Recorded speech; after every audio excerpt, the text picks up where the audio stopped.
Yeah, so last week was our full week in the complete swing of regular season, both our NACE and NECC matches each night. So looking at anywhere from 2 to 4, maybe even 5 matches per night across all of our different rosters. Also Midwest R6 and WCRL, those were getting up and running.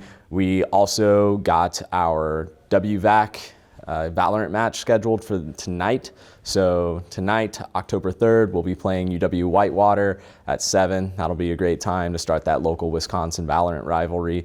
But yeah, last week was a packed week of matches all across the week. I think in general, our coaches have been focusing on developing team identity, developing communication systems. That's been making strides for us. We also took the Smash roster to Milwaukee for the Cream City Convergence, the first ever Milwaukee Regional Smash Brothers tournament, and some other fighting games as well. That was hosted by the Milwaukee Esports Alliance. So we were able to work with them and Bucks Gaming to get our roster in, and we had some pretty good results. I know Caleb Royal was a little disappointed in himself. He got 9th in the Melee bracket. He was hoping for a top 8 finish, but I think that for him going out there and having such a strong showing this early on, really being our leading member of that roster that day, we're really happy with the results, and we're looking forward to him being on the road in a couple of weeks, going to Texas with the rest of the Melee and Ultimate roster to compete in Rise and Grind.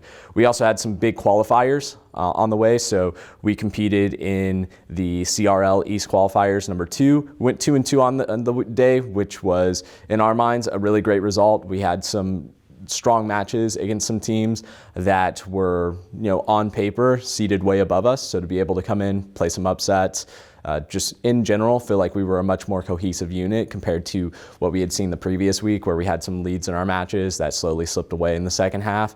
That was a great result, and it actually led to a pretty clean win last night against Seton Hill in our NECC match. So overall, I feel like we had a strong week with the most matches we've played yet, but with a good upward trend, especially in the way that we're seeing our teams think and communicate in game. That's one of the things we always stress as coaches in esports, because we don't have that ability to call timeouts too often, right? Some games you have a little bit more leeway than others, but for some games, it's literally like you wind them up, you let them go for around 30 minutes, and you just see what happens, right? So to see them take those strides together as a team to feel that camaraderie grow, it was really great, and I think it's going to show in our results this upcoming week.